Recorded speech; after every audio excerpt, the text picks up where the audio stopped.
Everyone changes as they go through life.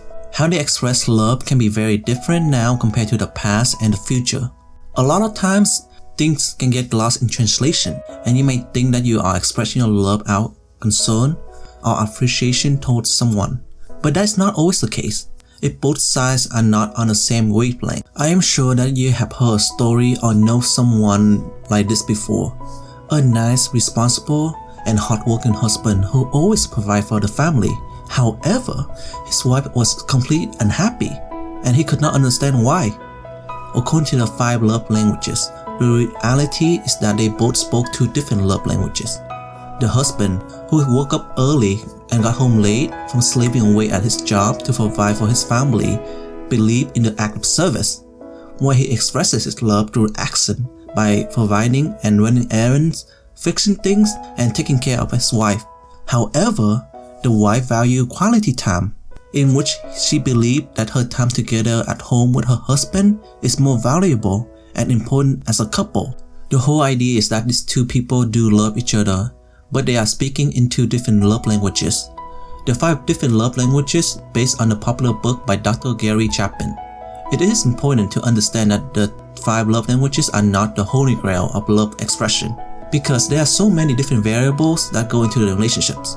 However, understanding love languages can help you understand yourself and also the people around you to communicate with them better. The concept is that we each value certain type of love languages for giving and receiving love in relationship, family, and friendship. It explores the idea that it is possible for couples to truly love each other but to feel unloved because they don't speak the same love languages.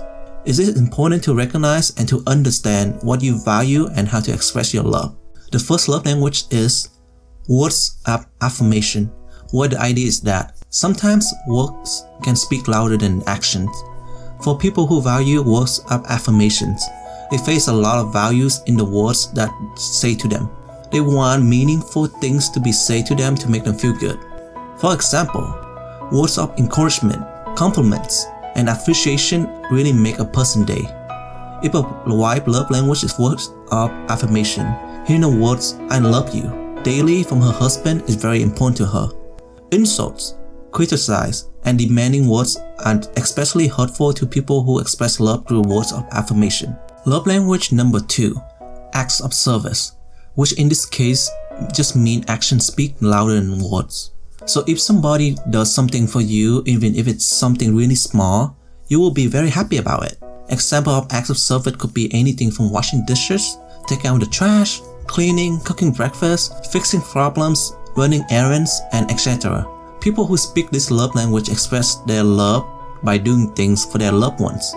But laziness, broken commitments, and promises are huge red flags and no for these people.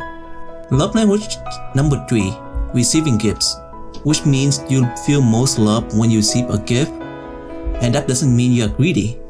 It just means that you really appreciate the thought that someone put into giving you the gift. It can also mean that you express love by giving gifts as well, not to be mistaken for materialistics. These people thrive on the thoughtfulness, love, and effort behind each gift. Therefore, a missed birthday, anniversary, or a thoughtless gift would ruin their day. Love language number 4 is quality time. These people feel the most love when you really value one-on-one time, and when you are fully present and engaged with each other. They associate love with your full and undivided attention and valuable time spent together without distractions. For them, distractions such as phones or TV while being together, bad listener, and loneliness can be especially hurtful. Love language number 5 is physical touch, which means that touching is really meaningful to you. A person whose language is physical touch is naturally very touchy. However, it is not always about sex and being intimate with your partner.